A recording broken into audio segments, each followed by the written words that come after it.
जय श्री राधे गोविंद। हमारी किशोरी जी हम सब पर अपनी कृपा बनाए रखे। आज हम इस वीडियो में ज्येष्ठ मास महात्म्य अध्याय 14 सुनेंगे। इससे पिछले वीडियो में हमने अध्याय 13 सुना था। अगर आपने वो अध्याय नहीं सुना तो उसे भी जरूर सुने। और आज हम इस अध्याय 14 में गंगा अवतरण कथा वर्णन सुनेंगे। तो सबसे पहले हम सर्वप्रथम भगवान श्री गणपति जी, अपने ईष्ट देव और अपने श्री सद्गुरुदेव भगवान के श्री चरणों में वंदन करते हैं और आज का अध्याय शुरू करते हैं। आप सब इस अध्याय को पूर्ण श्रद्धा भाव, भक्ति भाव और प्रेम से जरूर सुनिए। ऋषि कहने लगे कि हे सदानंद, जब राजा सगर की सब संतति भस्म हो गई और उनका यज्ञ न हो सका तो राजा सगर ने क्या किया और उसके सैनिकों ने क्या किया, ये सब कृपा करके आप हमसे कहिए। स्कंद जी कहने लगे कि हे शौनक ऋषियों, बिल के द्वार पर स्थित सैनिक लोग विह्वल होकर और बिल की उस अग्नि ज्वाला से संतप्त होकर राजा सागर को समाचार सुनाने के लिए गए और कहा कि आपके पुत्रों ने जब यज्ञ के घोड़े को कहीं नहीं देखा तो अपने हाथों से पृथ्वी तल को खोद डाला। उसके अंदर उस बिल से मिला हुआ 100 योजन के विस्तार में एक गुफा मिली। उसके अंदर बहुत से सैनिकों सहित आपके पुत्र सबई के सब चले गए और हम सब लोगों को बिल के द्वार पर रोक दिया।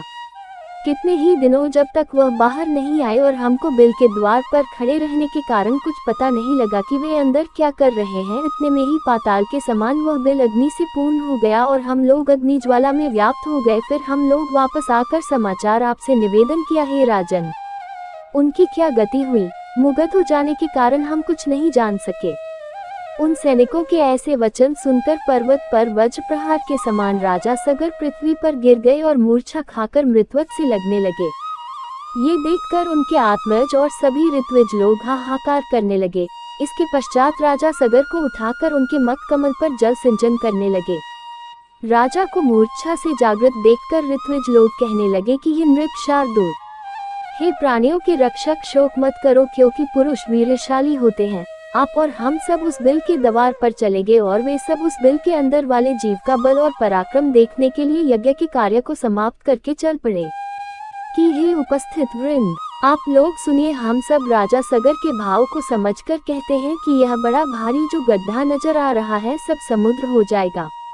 इस प्रकार विवाद करते हुए वह सब विवह के समीप चले गए और उसके समीप सब सेना को खड़ी करके धर्मात्मा राजा सगर ऋषियों के साथ संयत होकर परम अद्भुत भूगृह के अंदर गए। वह भूगृह इंद्रलोक के समान रत्नों से प्रदीप, प्राणियों के संचार से रहित और सुंदर था, परंतु भस्म से पूर्ण था। राजा व ऋषि लोग देखकर क्रम से उस तेज पुंज के पास गए। जलती हुई अग्नि के समान तेज से व्याप्त उनको देखकर, जो कि प्रज्वलमान परमात्मा, ध्यान मग्न और योग गम्य है, सब ऋषि आदियों ने कुछ देर बाद उनको कपिल मुनि जानकर नमस्कार किया, उनकी स्तुति करने लगे। वे कहने लगे कि हे देव, आप नित्य हैं, हे परमानंद, आपकी जय हो। जगत के कारण रूप तथा मन से सृष्टि का संहार करने वाले आपको नमस्कार है। हे सत्यगुण को धारण करने वाले हरि स्वरूप, आपको नमस्कार है। तथा तम रूप में स्थित रुद्र शिव स्वरूप, आपको नमस्कार है। हे अखिल लोक वंदना के योग्य, हे सुरासुर से पूजित चरण कमलों वाले, आपको नमस्कार है। हे दया के सागर, संसार रूपी सागर में फंसे हुए हम लोगों की आप रक्षा करें। हे ब्राह्मणों के स्वामी, शीघ्र हम लोगों का उद्धार करें। शोकरूपी विशाल किनारों से रहित जल राशि में पतित इस पृथ्वी का उद्धार करें, क्योंकि हे दीनबंधु, आप ही आदि स्वरूप वाराह रूपधारी है। इस तरह स्तुति करके राजा सगर पुनः शोकमग्न होकर और वर्षा काल में जैसे महान पाषाण गिरते हैं, पृथ्वी पर गिर गए। नेत्र खोलकर अपने सामने निश्चित रूप से पतित राजा सगर तथा उनके ऋषियों को देखकर कपिल मुनि यह वचन बोले। इति श्री ज्येष्ठ मास महात्म्य गंगा अवतरण कथा वर्णन 14 अध्याय संपूर्ण। इसके आगे का वृतांत हम अगले अध्याय में सुनेंगे। आप सब उस अध्याय को भी जरूर सुनिए। तो आज का वीडियो यही तक, फिर मिलेंगे अगले वीडियो में। तब तक के लिए आप सभी को प्रेम भरी राधे राधे।